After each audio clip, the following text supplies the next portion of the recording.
It's time to head out on the front porch on KFRM. Grab your favorite drink, sit back, relax, and enjoy the conversation on the front porch.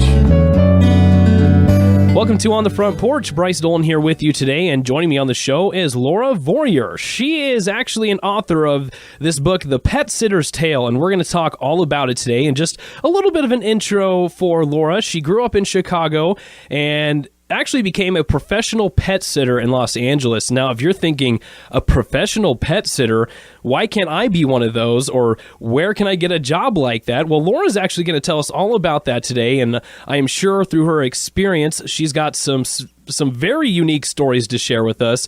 But before we get too more into your career as a professional pet sitter, Laura, we need to learn just a little bit more about you. So could you tell our listeners just a little bit about yourself? I mentioned you grew up in Chicago, but where did you go to school and how did you find yourself becoming a professional pet sitter? Oh, well, first, thanks for having me on, Bryce. I'm excited to talk to you and your listeners as well. And happy to tell you my story in sort of a abbreviated format. And I moved out to Los Angeles in 2002 from Chicago. I was working as a makeup artist in Chicago, kind of successfully for a couple of years. I did a lot of TV and television stuff, but mostly my main job was working at Barney's New York department store, which is a very high-end department store. They have a lot of makeup counters. And I did that, and I loved that. Like Oprah would come in, and a lot of people that worked in the Water Tower building, if you're familiar with downtown Chicago. Yeah. So, it was very glamorous, which is something I really liked. That really appealed to me. It was very glamorous, and then you're just kind of making people's day. They came in, maybe they wanted a little boost, or they're feeling down, or just wanted their makeup touched up, or just a kind word, or just walked through the store because it was freezing, which we kind of had a thoroughfare through the store. A lot of people would come through it, linger at the counters to warm up. And so I loved that. And when that was going good, I said to myself, gosh, but ultimately I would love to move to L.A. Just better weather and more opportunity. And, of course, I didn't know anyone, so I thought, perfect. So in 2002, I kind of, sold off all my stuff, loaded up my car, drove out to L.A., and the one thing that I had going in my favor, which gave me, maybe a little too much optimism, was I was able to have the Barney's manager in Chicago kind of work it out with the Barney's manager in L.A. that they would hire me. And I had a job. It wasn't, a great job, but it was an entree to meet people and kind of grow my network. So I came out to L.A., just really excited to come out to L.A., stars in my eyes, thinking, it's going to be great. I'm going to be collecting Academy Awards in no time. And, unfortunately, I just had my butt handed to me. I got off to a bad start in Barney's in New York, in Hollywood. It just, my personality, being from the Midwest, being a little more outgoing, being not so maybe, I don't want to say jaded, but, not so close, not so, maybe not as glamorous as I even thought. So really wasn't going good at Barney's, and that job became quickly on thin ice. It was just like everything that could go wrong could really go wrong. And one of those things that went wrong was a woman came into Barney's with her dog. Her dog pooped on the floor, and I was trying to kind of help her with this situation and wound up holding her dog when she ran out to get supplies. Well, my manager came over, and she was like, oh, you can't have your dog at work. And I was like, it's not really my dog. And she was like, get rid of it. I know it's your dog. And I was like, it's really not. And then, of course, the lady with the owner of the dog didn't show up in time to kind of, prove to my boss that it wasn't my dog. So it was going badly. Wow. But good thing, it was just really like, it was really everything that could happen that, would indicate that I should move back to Chicago was happening. So you go out there with this thinking of, you kind of have this star-studded job in Chicago. If in LA, it's kind of given. You're gonna kind of have that same sort of experience, and then it sounds like everything that could go wrong went wrong right at the wrong time.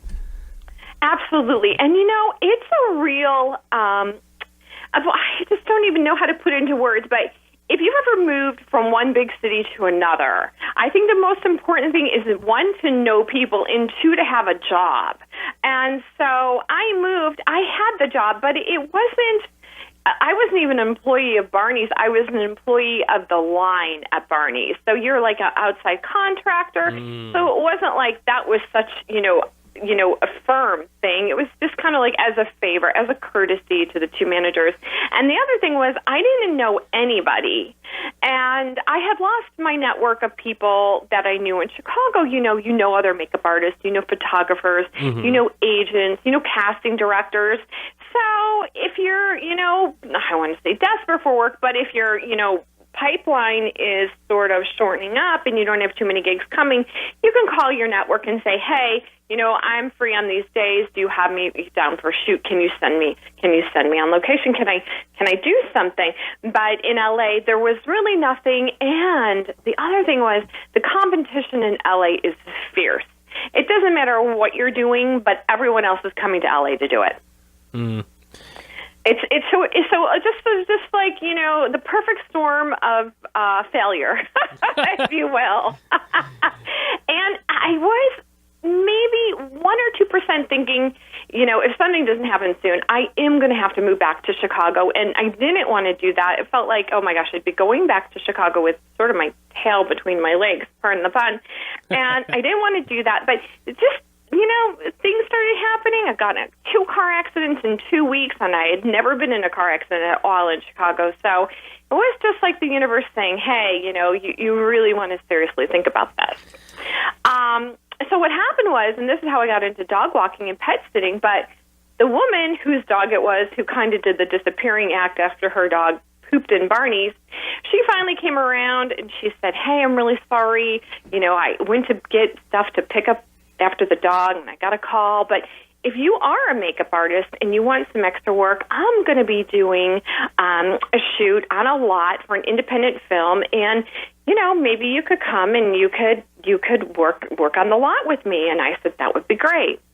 Well, in the middle of all that, it was discovered that I didn't have my union card to work in LA as a makeup artist. Now, Chicago, no big deal. There wasn't even, a prevalence of a makeup artist union in Chicago. So now I learned in LA, I need to be in the union. And you can't get in the union unless you're in the union. So it was like one of these things where it was, circling the drain. And I was like, oh gosh, what am I going to do? I'm going to go to this shoot and see what happens with this woman and be open. So I went, she had a little trailer, and I did her makeup, and someone else did her hair. And the same dog, her little dog Abby, who had been so naughty in Barney's, was still there. And she said, hey, I'm going to go on the set. Well, you don't have your union card. You can't really come on the set. But will you walk Abby on the lot for me? She seems to like you. And, I don't want a repeat of what happened at Barney's. So I said, great, I'm going to walk her. Sure. So I started walking her little dog Abby, and I was kind of taking it very seriously because at the time my mindset was, I'm in trouble here. Like if something doesn't happen, I'm going to run out of money. I'm going to start borrowing money. I'm going to have to start selling things. I'm getting desperate. So I'm walking the dog, taking it very seriously. And out of this other trailer comes Paula Poundstone, the comedian. Now, I recognize Paula. And so I think, okay, don't look at her, don't say anything, don't just keep walking, keep your head down. And she came right up over to me and she said, hey, cute dog. And I said, oh, thank you. And, we were talking, but I was being very, very quiet, and I really wasn't engaging her too much because I didn't want her asking me a lot of questions about why I was on the lot. What am I doing here? Am I supposed to be there? Yeah. And so we're talking a little bit. She was admiring the dog, and all of a sudden she just had this, spark of inspiration. She looked at me and she said, hey, are you a professional dog walker? And I was like, this is my chance. And I said, yes, I'm a professional dog walker. And she said, oh my gosh, I've been looking for a professional dog walker. I got a dog, and he's a real so you think you could walk him for me? I said, absolutely. Oh, when can I start? That was my next question. I can start right after this. So she started asking me a lot of questions, and frankly, I was just winging it. I love dogs. I grew up with dogs. And I thought, well, what is it to be a professional dog walker? It's somebody who's just getting paid in that capacity. And here I am getting paid in that capacity. So I'm as professional as the next person. So it sounds like that this occupation really came to light just as quickly as you lost your last one. Oh, absolutely, absolutely. And just in the nick of time, really, it really was like the universe answering my prayers, as it so often does. I can't describe to you, terrified is probably an understatement. Out of money, a single gal, don't know anybody. Just getting by really the skin of my teeth. And, Los Angeles is expensive, especially when you come from the Midwest and, things are pricey, but you get used to it. But when you're not working and things are expensive, recipe for disaster. All right, everyone, we're just getting started with Laura Vorreyer. She is the author of The Pet Sitter's Tale, one of her new books, and she just got done telling us how she became a professional pet sitter, and we're going to keep on that topic and on that story when we come back after a quick break.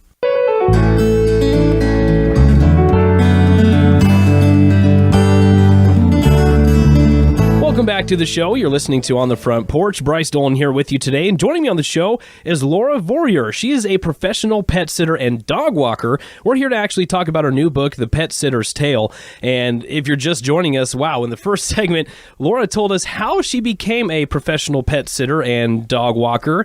She went from Chicago, born and raised in Chicago, went out to LA in about 2002, if I remember right.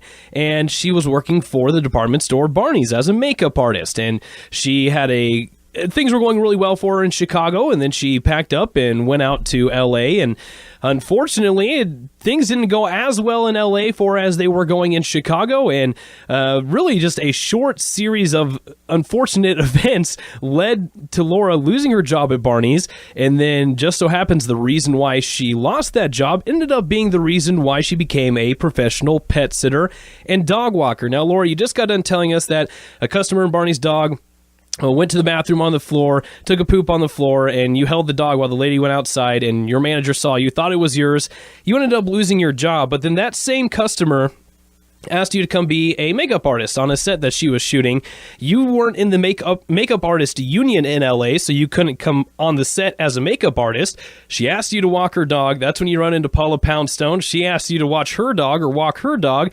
You say, sure, why not? And next thing you know, you start a new career. So let's start off from there, Laura. You're approached by Paula. She asked you to walk her dog. You say yes. She asked you several other questions. What was the next step? Did you have to become certified, or did you have to acquire some sort of other skills? You mentioned you did grow up with dogs your whole life.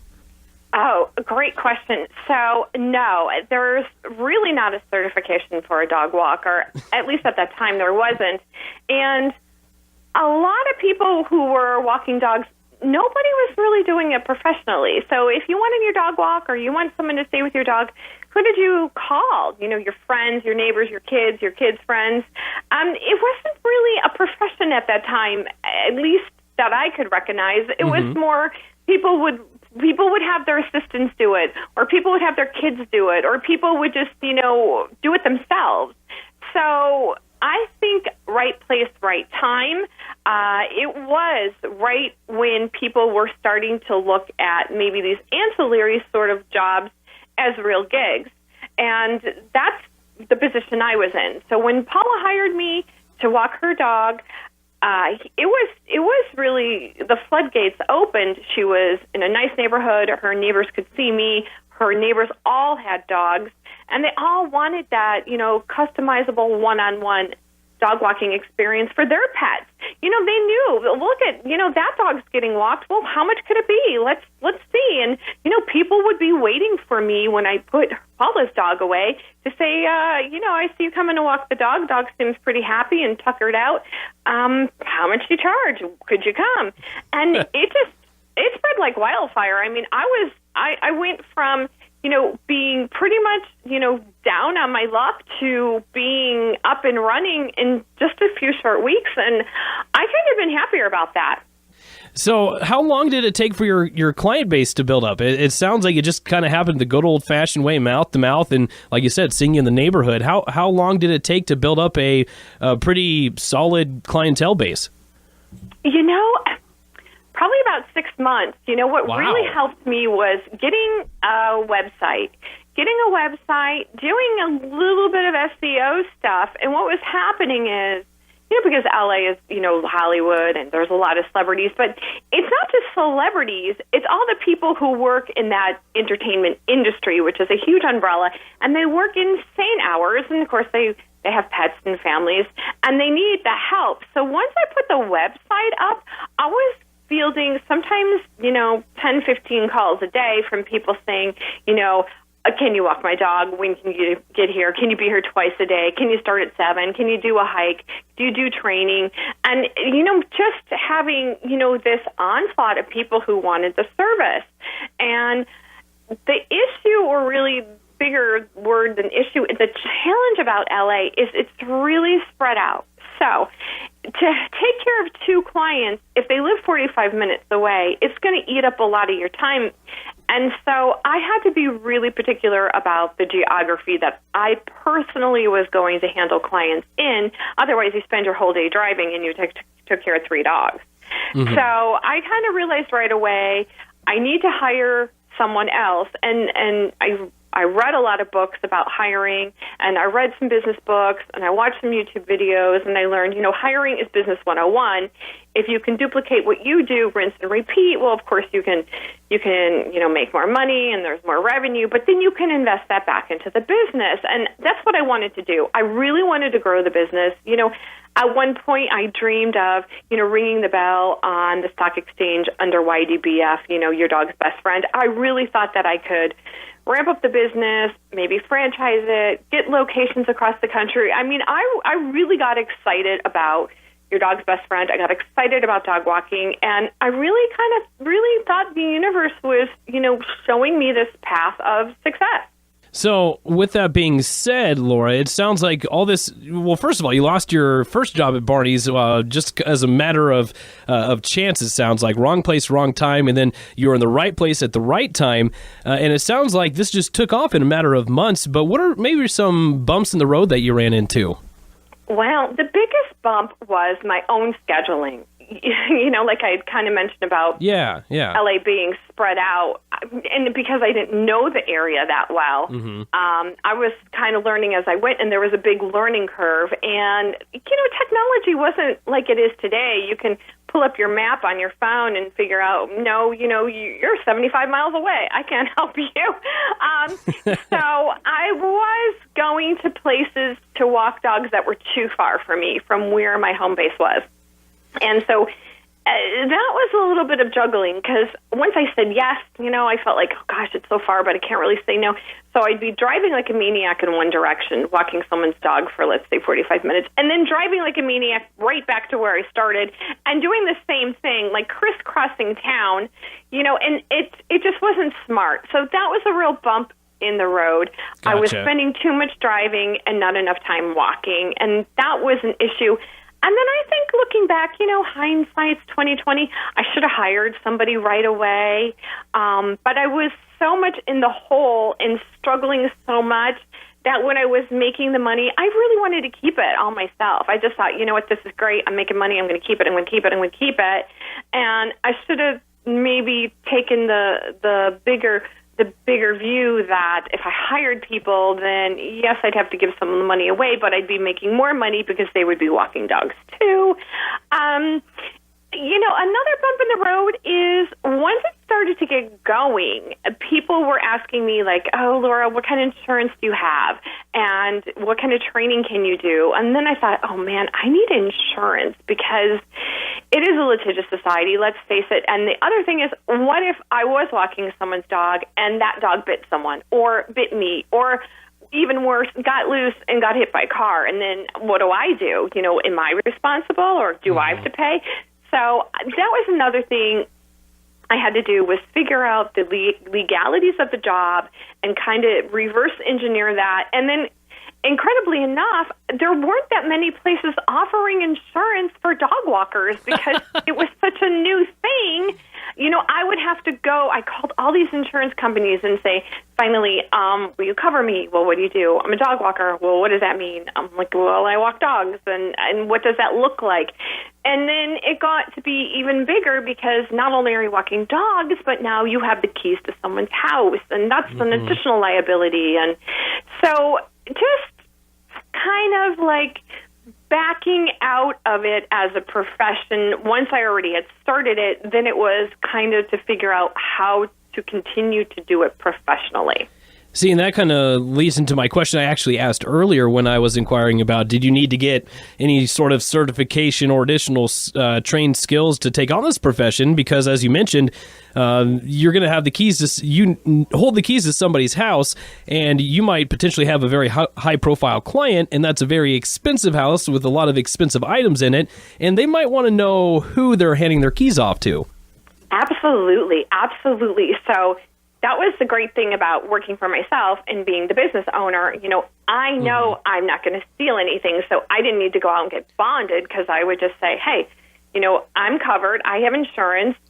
But if I hired somebody, they would need to, be background checked and bonded because that's any business owner's nightmare is that one of your independent contractors or employees will go into someone's house and, accidentally break something, something disappears. It can be ugly. Thank God I should find some wood to knock on. I've never had that experience. I've had a bunch of other experiences with independent contractors and my dog walkers. It never fails that as soon as I hire someone within the first week, it's just beginner's luck, I guess, is they get locked out. They go in, they're excited to walk the dog, they walk the dog, they, send a real-time picture and a cute little text to the client, and then they're so excited, on to the next client, and then they close the door and the key's inside. And it happens every single dog walker. It happens in one way or another, they get locked out of the client's house. Or this is a popular one, too. I switched cars, and my client's keys are in my other car, and now I'm in this car, and I can't get in the house. So it's the key game, I call it, because it always is with the first walkers that they don't understand, like, yeah, it's the dog, and, it's the house, and it's doing all the parts of your job, but it's the other stuff that kind of tends to mess people up. It's the technical stuff, and the key thing is, I call it the key game, it's a technical thing. So how many walkers, just a quick question, how many walkers do you have working under you now, Laura? Well, not as many as I used to. At one time, we had about 40 people, and they were in 2 different counties here in Los Angeles. Right now, I have about 15 people, and that's manageable. And good thing is they've all been doing it a while, and this is the perfect sort of thing for somebody in LA because the weather is usually nice, even though we've had a bunch of rain. So if you like to work outdoors and you love dogs, it's perfect, and it's a flexible schedule. So what we usually tell our clients is, if you want a midday walk, you can choose. We'll be there between 12 and 2 or 1 and 3, and we give everyone a 2-hour range. Now, some people want a tighter window, but it's LA, there's traffic. You can't ever say, I'll be there at this time. It just doesn't work like that because you never know. Something's going to come up. You're going to lose the key, get locked out. The dog has an emergency. So we always give that time range, and it kind of works. So right now there's about, 15 people, and they're all loving it. And, some of them are walking 4 or 5 dogs a day, and some of them are just doing a couple stops. And I've had this crew for a while now, and I'm really happy with that. All right, we're going to take another quick break with author of The Pet Sitter's Tale, Laura Vorreyer. She's also a professional dog walker and pet sitter, so don't go anywhere. You're listening to On the Front Porch right here on KFRM.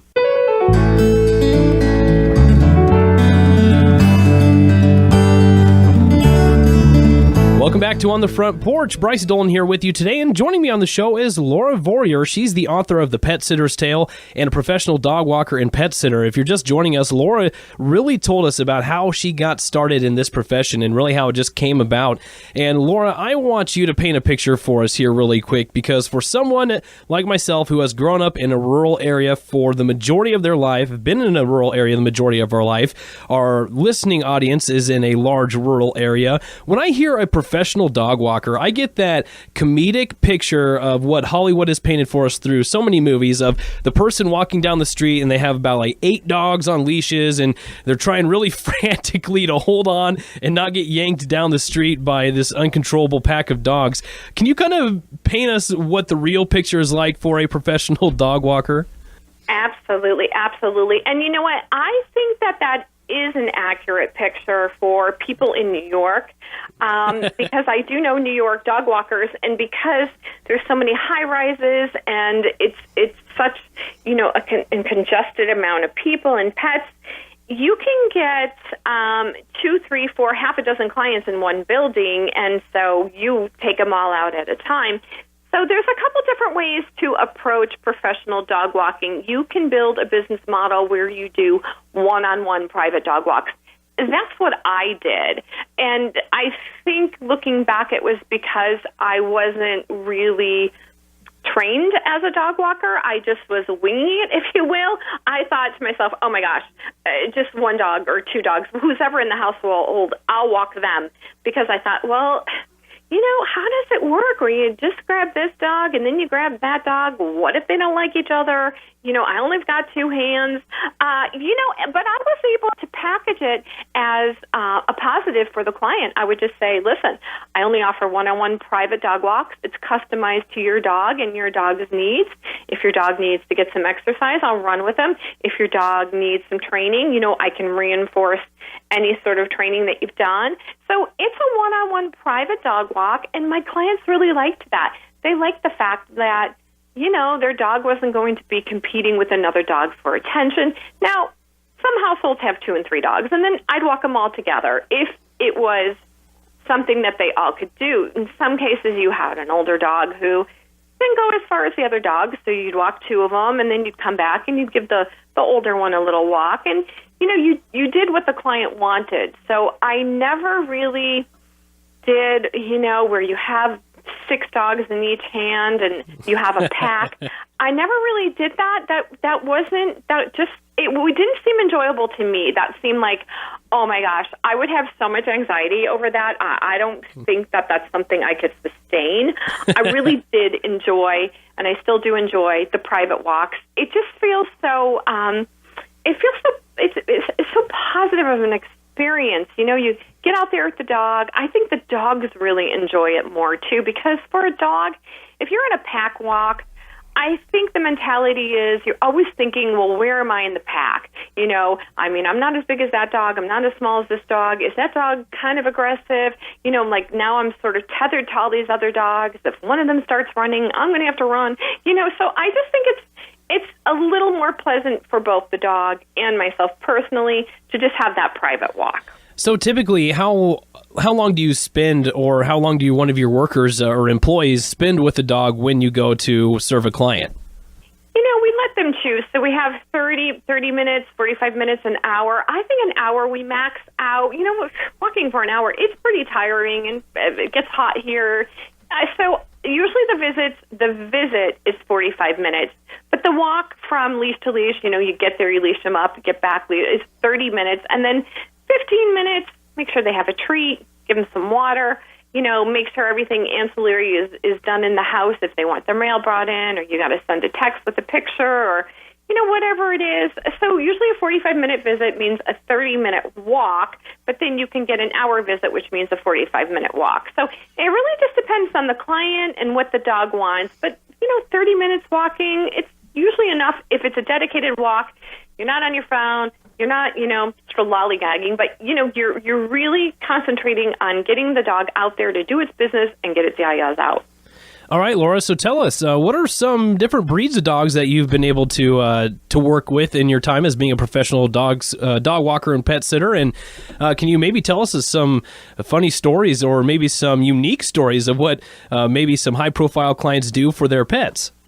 Oh, so I have probably taken care of, I used to have this AKC puppy poster up in my office, and it had all the dogs on it as puppies, and it was so adorable. And I used to have a spreadsheet where I would say what breed that I've walked, and I think I really got most of them at one time or the other. I'll tell you a couple dogs that aren't that popular here in the U.S. that are just really adorable. A Shiba Inu, which is a Japanese dog. It looks like a husky that maybe got shrunk with a shrink ray. And really good dog with a kind of a curly tail. That's a Shiba Inu.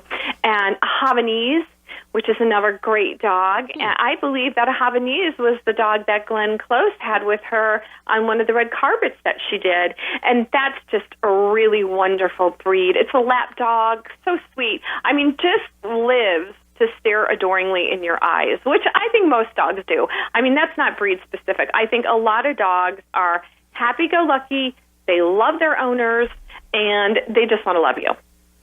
So can you tell us, I know you probably can't disclose some things because your clients probably have some sort of privacy agreement with you. With that, actually, I do want to ask you, before I go into what I was about to ask, do you have a sort of a privacy agreement with certain clientele? Absolutely, absolutely. Let's face it, I'll tell you, when I first started as a dog walker and I was, doing pretty good at it, and I think I had my car wrapped.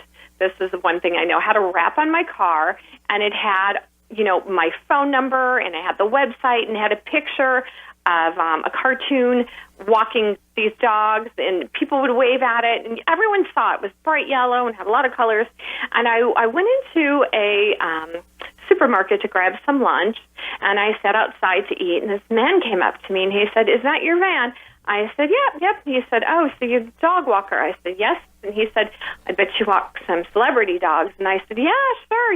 Didn't know who he was or have, any idea where the conversation was going. He said, "Well, who do you have?" And I said, "Well, and I started name dropping a little bit, maybe a little braggadocious on my part. I wasn't thinking. I was just thinking, well, what's Hollywood? I'm just saying names of people. I wasn't really, saying anything bad or where they lived or anything else, just their names." And I thought, well, there's no crime in saying someone's name. So then he says, oh, really? Well, I'll tell you what. And he pulls out his card, and he works for some, Hollywood sort of sleaze magazine, which is still around today. And he's like, "Why don't you give me a call when you have some juicy dirt, and we pay for that?" And I looked at his card, and I said, "Oh, geez." I said, "Yeah, okay, well, I'll keep your card in case I have anything." And I thought, oh, my gosh, I just remember throwing his card in the trash and covering it up and thinking, oh, my gosh, that didn't happen.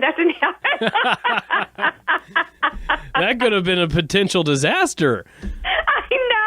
I know. And then I was thinking, well, what was I thinking? I'm talking to a total stranger. See, this is the Midwestern part in me. Mm-hmm. We're friendly. We talk to people, maybe too much. And I wasn't bragging. I was just saying, like, yeah, I have celebrities. I have Dr. Dre, and I have Paula Poundstone, and I have this one, I have that one. Oh, well, let's talk some dirt. And, I could pay you a lot more than you make dog walking. And I thought, oh, my gosh, I'll lose all my clients. So tell me, you wrote the book, The Pet Sitter's Tale. You're a professional dog walker, a professional pet sitter. Before that, a makeup artist. Where did this book come from? Oh, it's such a good story about the book.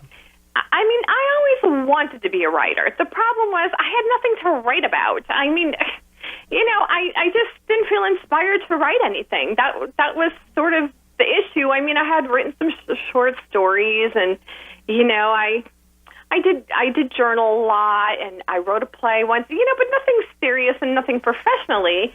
But once I started to get into the dog walking business and really just get into it and see and bear witness to how much people love their dogs and how much they are part of the family and how much we would be willing to give, not just monetarily, but of our own lives to our pets, it was a real eye-opener. And the bigger issue was, before I was a makeup artist, I was in corporate sales, and I knew a lot of people. We were all in corporate sales. You know, when you're a salesperson, you know a lot of salespeople. You go to a lot of different conferences, and you go on sales meetings and the rah-rah. And so you have a big network, but I still knew those people, only they were still in corporate sales, and I was out walking dogs. And when I would talk to them, they would always want to know, like, what's it like not to make sales calls? What's it like not to go out to business lunches or, you know, create reports? I mean, or have to get new clients? Like, what's that like? You know, how do you spend your day? Do you just walk dogs? People are like, how do you get, you know, challenged mentally? You know, I mean, you know, is it fun? Like, what do you do? So people wanted to know. People were interested in it. And I had to paint the picture for them of, like, yeah, I get up, I put on my gym shoes, and I hit the road. I go to my first clients, and I get their dog out. And then my heart's pumping. I go to the next one, and I do it again. And then I might grab lunch or a coffee, and I make some calls, or I send some emails, and, you know, I walk dogs. And, you know, they wanted to know, like, you just walk dogs? I'm like, yeah, I just walk the dogs. But not only that, but I was pet sitting and sleeping at people's houses and pretending to be a dog trainer. So, you know, I was doing a lot more than the dog walking, for sure. All right, ladies and gentlemen, we're going to take one more quick break, and when we come back, we're going to finish up with Laura Vorreyer, the author of The Pet Sitter's Tale and professional dog walker and pet sitter. Don't go anywhere. You're listening to KFRM.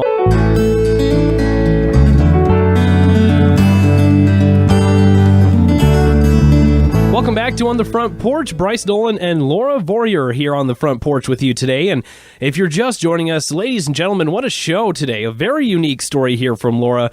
I shouldn't say you never hear this. You don't hear it often, though. Laura is a professional dog walker and pet sitter. And what she's just told us over the course of this show is that it really was just a matter of chance that this happened. From what turned out to be a devastating situation where she lost a job is just a matter of a series of unfortunate events in a matter of minutes, turned around, and actually she was in the right place at the right time. And one of her first clients being a professional dog walker, Paula Poundstone. And she's been telling us all about this business. She moved out to LA in 2002. So, Laura, you could say you've been doing this for over 15 years, and you could technically say nearly 20 years now. And you got done telling us really just all that you do, your clientele, about your employees, your other dog walkers, and then your decision to write the book, The Pet Sitter's Tale. So, we all know that, and maybe for some of us that don't, but I like to compare pets to kids. They have a lot of great moments, Laura, but then there's some of those horror stories that you just want to bury your head in the sand. So could you maybe tell us some of these stories that you experienced with some of these animals that you've been able to work with over your time as a professional dog walker and a pet sitter? Absolutely. And, you know, I love that analogy, furry children. And I just heard for the first time one of my neighbors, I said, oh, what are you doing this weekend? She said, oh, I'm going to visit my granddogger. I'm like, your granddogger? She's like, yeah, that's my kid's dog. I'm like, oh, I've never heard that before, a granddogger. So I do think, yeah, it's a good one. I do think, you know, pets do become a part of the family. They are our furry children. We love them unconditionally. They give us back that unconditional love. And I sure have seen it all where, you know, a dog is just destroying everything in the house and just, you know, really making a mess and eating through walls and chewing up electrical wires and just being a disaster. And, you know, you say to them, you might want to crate your dog. It could be good for all of you. Oh, no, we could never do that. And then, you know, 6 couches later, there's a dog in the crate. So, you know, it's a good idea to crate train your pets.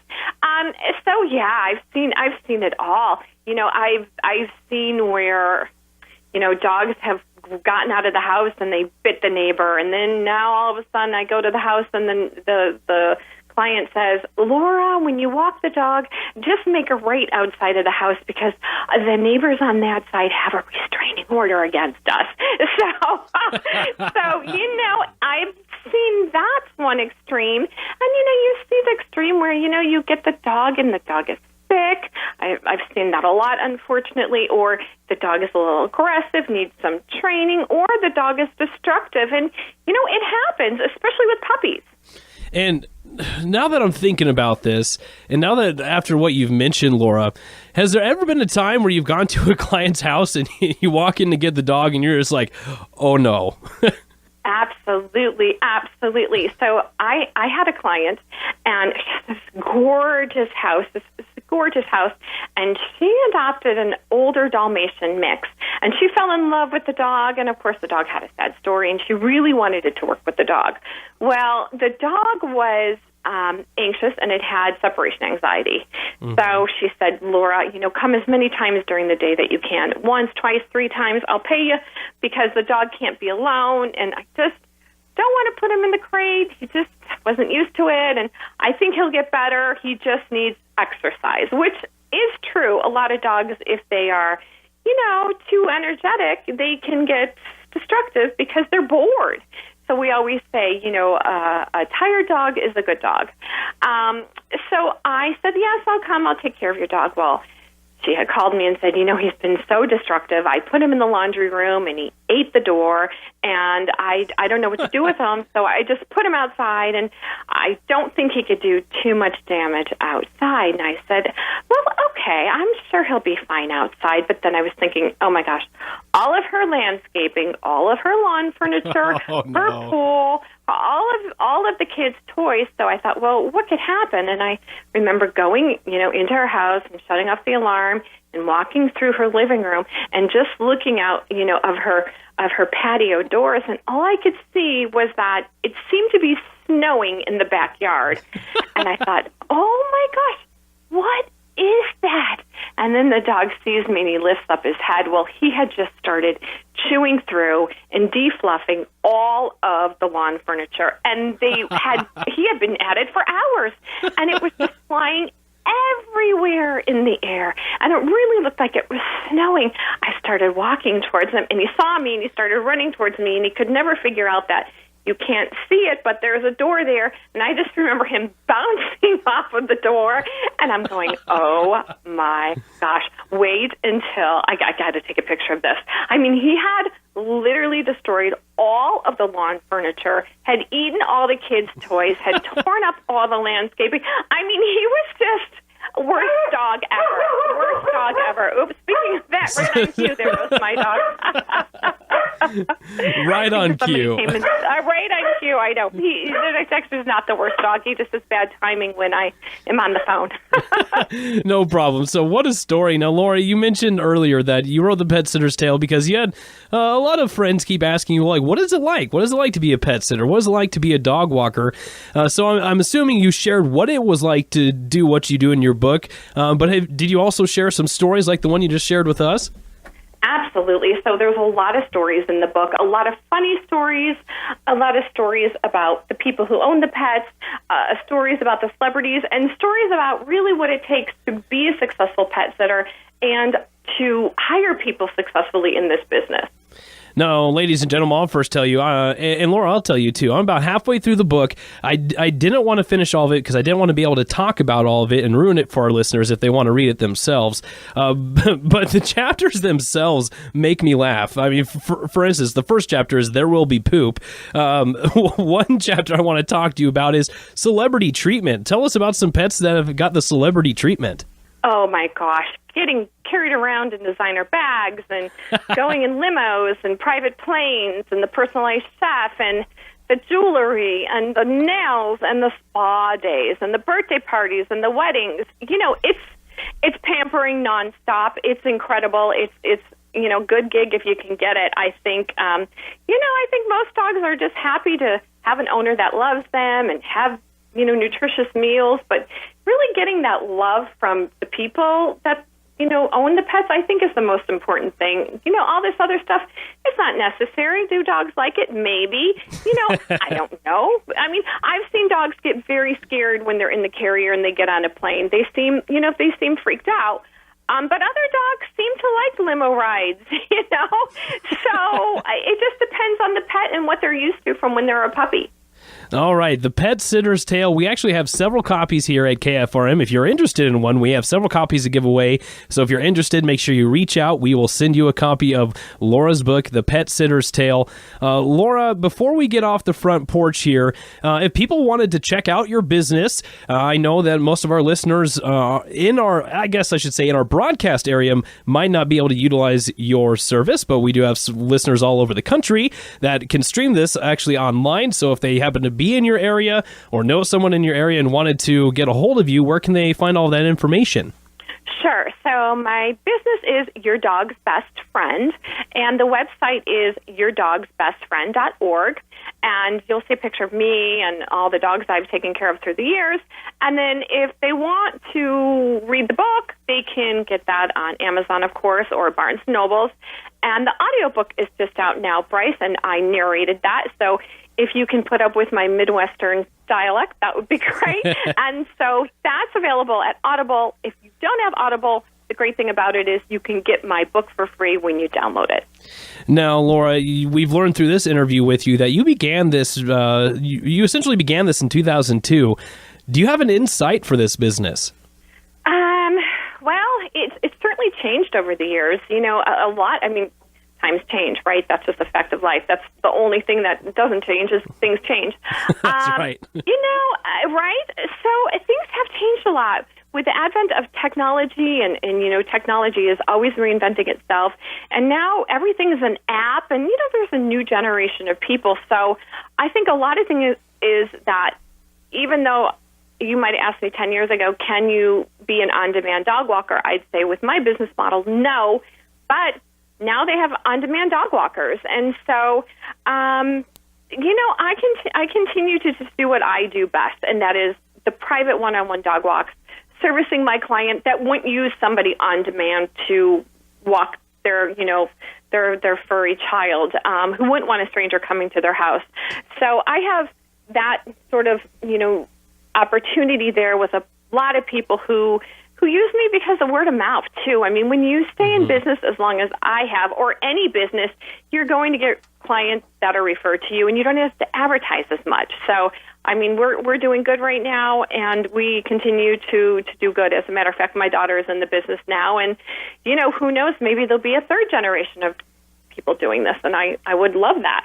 Awesome. So sort of starting a family business. So, Laura, we're just about out of time here on the front porch. Any last words about being a professional dog walker, pet sitter, or about the Pet Sitter's Tale before we get off the show? Absolutely. And I always want to leave with this. If you're thinking of adopting a dog, please adopt and don't shop. There are so many great animals in shelters and in rescues looking for good homes, and they didn't get there because of any circumstances of their own doing a lot of times. So really adopt, don't shop. And if you do want to be a professional dog walker and pet sitter, start where you're at. It really only takes the desire and passion to be good at this job and to do really well at it. Well, Laura, thank you. I appreciate you taking the time to come on the show. It's been great talking with you. Nice to talk to you, Bryce. Thank you. All right. For the author of The Pet Sitter's Tale and professional dog walker and pet sitter, Laura Vorreyer, I'm Bryce Dolan, and you're listening to On the Front Porch on KFRM 550 AM, the voice of the Plains.